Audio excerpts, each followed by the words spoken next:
You're watching the Lenoir-Rhyne Bears Football Weekly Press Luncheon with head football coach Ian Shields. Well, thank you, John. It was a good weekend for us. It was a tough trip down to Newberry, and not a long trip, but a talented football team we played. I thought Newberry is physically, if not the most talented, one of the most talented teams we played all season. They're fast, they're physical. They're a playoff team the year before, and we had the upper hand obviously this last Saturday. It was a good day for us, but it wasn't an easy day. It was hard fought. Particularly, I thought Newberry's defense played particularly well. They're fast, they're physical. Some of the more talented defenders we played all season long, and every yard was hard earned. We were on a long field most of the day. We started 5 drives inside our own 10-yard line, 2 inside our own 1-yard line, and it's hard to score a lot of points when you're having to drive the ball 90 yards at a time. We left some points on the board. Should have put a few more up there and made the score not as close as it was.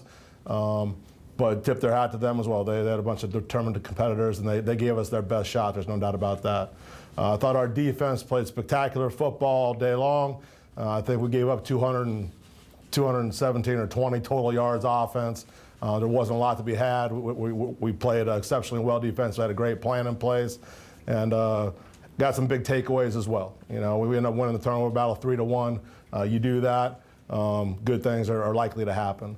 It was a great team victory. Our kicking game performed quite well. Well, in places we performed well. I would say the star of the show was Justin Powell.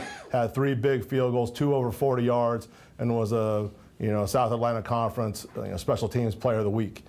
We also had the Defensive Player of the Week in the conference of Marcus Kincaid, and Marcus had 13 tackles. He had 2 tackles for losses, and played well. I think there's a bunch of standouts defensively. Blake Baker's continuing force, Chris Green up front, the entire front, Placid, Lindre, all played well. Both Botts brothers, Tanner and Tyler, played well. It was great to get Tyler back out there. Tyler played, I think, his best game to date. And Jordan Forney continues to be a one-man wrecking show when he's out there. He's doing a nice job in that mix as well, and that's great to see him add to that mixture. So proud of those guys' efforts. O'Neal played well. I thought he almost had 2 interceptions. I did give up 1 on a phenomenal play by their wide receiver, and tip of the cap to him. But the overall outstanding defensive effort, and you can win a lot of games playing the type of defense we're playing right now. I believe we're in the top 10 in total defense, scoring defense, rushing defense, you name it. Coach Casey and our defensive staff are doing a tremendous job. Have them playing well. The other key thing I think towards that end was offensively we had the ball for 11 minutes of the 4th quarter. While we weren't scoring, they didn't have it, and we were possessing it and driving the field.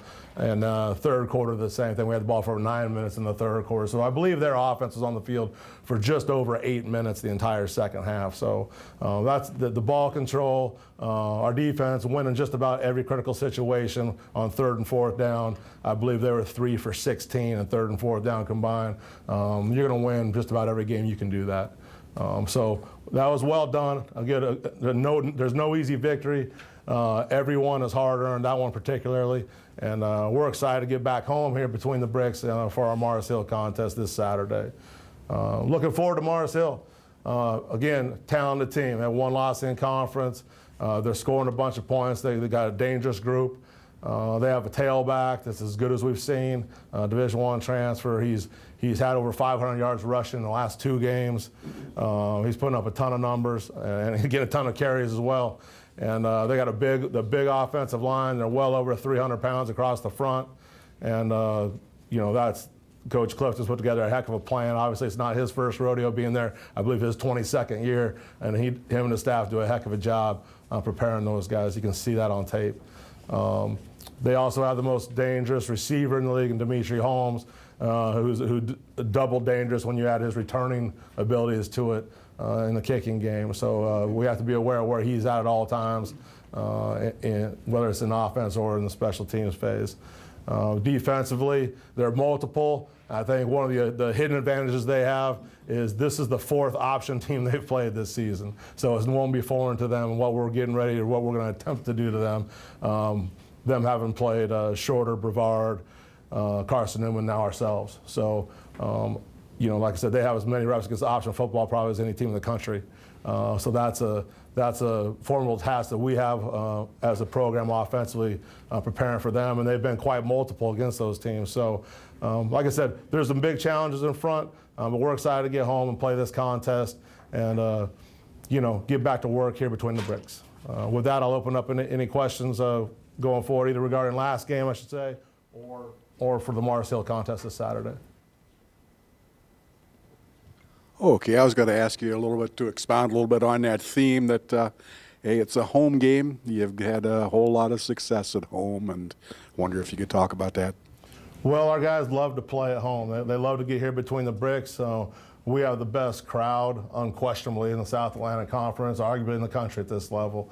You look at our home attendance, we're drawing close to 8,000 people a game, and the next closest is well below that. The next closest, I believe, is around 3,500, under 4,000. So we draw well at home. We have a great game day atmosphere. We love to play at home, and like I said, we love to play well at home, and hopefully that will continue this Saturday.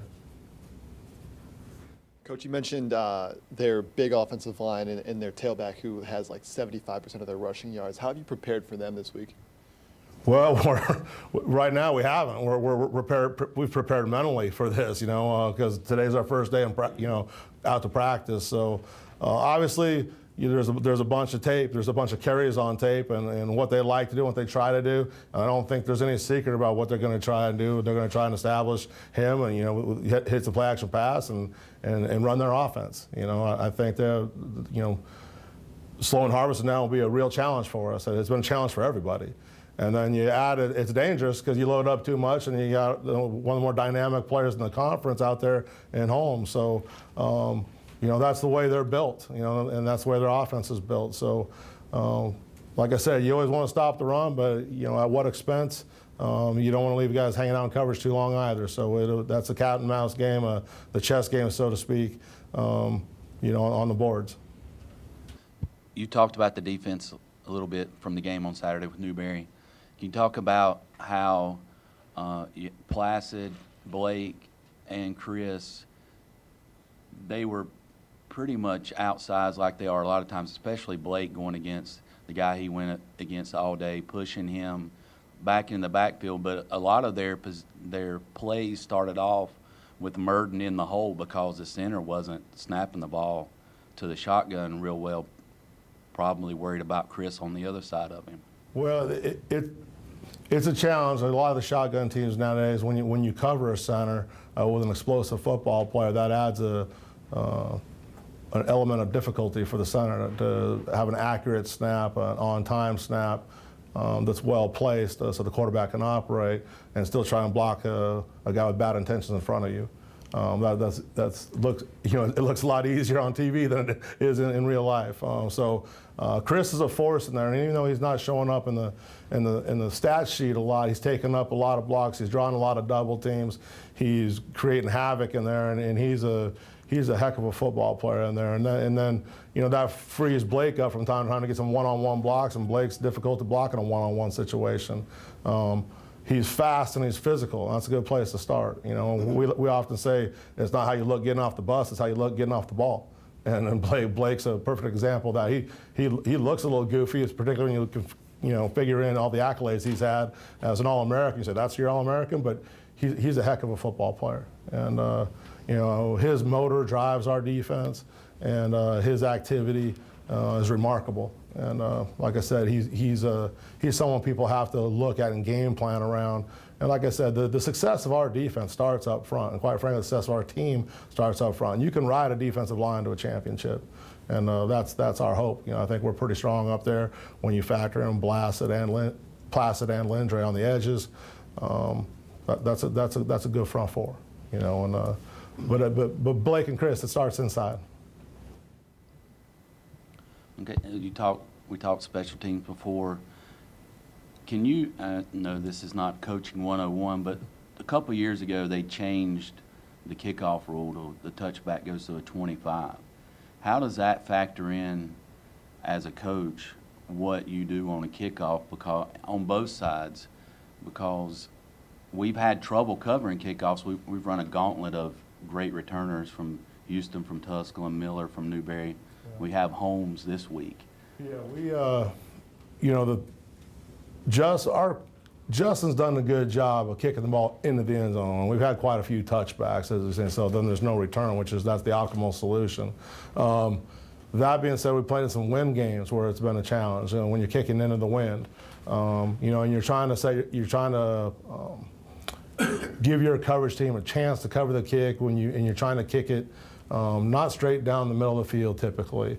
That's a dangerous proposition. So when you are directionally kicking and you miss, then it sets your coverage unit up for failure. We only gave up one big kick return last week. Most of them were tackled inside the 25 last week. Our kickoff team did a tremendous job with the exception of one, and they had the one big one where we miskicked it. So when you miss and you're not good, then a good team's going to make you pay for it, which was the case. Where we did struggle was in our punt coverage, more than our kickoff coverage, and that goes with our operation and the placement of our punts as well. You punt it in the wind, you're trying to drive it into the wind and not hang a 25-yard floater up there, and we're trying to drive it, and you kick a line drive at the guy, it's going to be, you can't cover it. And, the New York Giants can't cover it, and no one can. And you add the fact you got some dangerous returners back there, it's a formula for a disaster, which it was a couple times. But we gave up way too many yards in our punt coverage unit, and some of that's on the punt coverage itself, and some of that's on our punter not giving our coverage a chance. So we'll need to improve, obviously, this week, because you're looking at, like I said, it's a dangerous proposition when he has the ball in his hands.